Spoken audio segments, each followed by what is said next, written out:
আমার পেছনটা এত ব্যথা করছে কেন এবং নিজেকে এত হালকা মনে হচ্ছে কেন? বন্ধুরা, আজকে আমি তোমাদের এক লেজ কাটা শিয়ালের গল্প শোনাবো। এক জঙ্গলে এক দুষ্টু শিয়াল বসবাস করত। সে সব সময় সবার ক্ষতি করে বেড়াতো।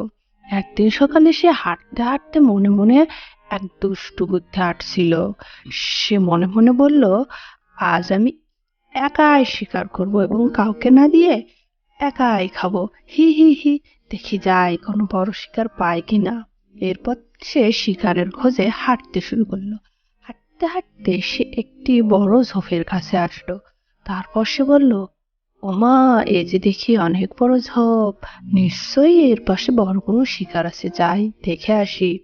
আমি আজ একাই খাবো, কাউকে দেবো না, হি হি হি। তারপর যেই না সে ঝোপের আড়ালে গেছে, অমনি সে হঠাৎ পড়ে গেল এবং এবং বলতে লাগলো, কি হলো, কি হলো, কে হাত পেতে রেখেছে আমার জন্য? ওমা, আমার পেছনটা এত ব্যথা করছে কেন এবং নিজেকে এত হালকা মনে হচ্ছে কেন? তারপর সে এসে দেখলো তার লেজ কেটে গেছে। সে বলল, ওমা, আমার লেজ তো কেটে গেছে, আমাকে নিশ্চয় দেখতে খুব বিশ্রী লাগছে। এমন এক বুদ্ধি করতে হবে যাতে সবার লেজ কাটা পড়ে।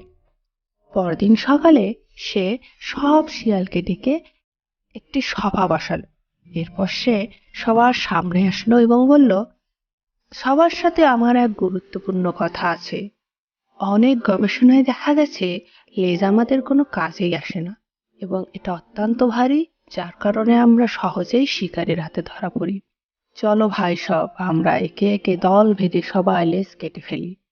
এরপর ভিড়ের মধ্য থেকে একটি শিয়াল বলল, আমি জানি ফাঁদে পড়ে তোমার লেজ কাটা গেছে, এর জন্য তুমি চাও আমাদেরও যেন লেজ কাটা যায়। চাও ভাগো এখান থেকে, তুমি আমাদের দলের কেউ না। এরপর শিয়াল বলল, ওরে বাবা, এ তো আমার বুদ্ধি ধরে ফেলেছে, পালাই পালাই। এরপর সমস্ত শিয়াল বলতে লাগলো, ভাগো ভাগো, তুমি আমাদের দলের কেউ না, ভাগো। এরপর শিয়ালটি অন্য এক বনে চলে আসলো এবং বলল, বাবা, আর কোনোদিন কারো ক্ষতি করার চেষ্টা করবো না, যাই পালাই পালাই। বন্ধুরা, গল্পটি তোমাদের কেমন লাগলো কমেন্ট করে অবশ্যই জানাবে, আর ভিডিওটি ভালো লাগলে অবশ্যই একটি লাইক করে দেবে, আর আমাদের চ্যানেলটি সাবস্ক্রাইব করতে ভুলো না কিন্তু। Thank you.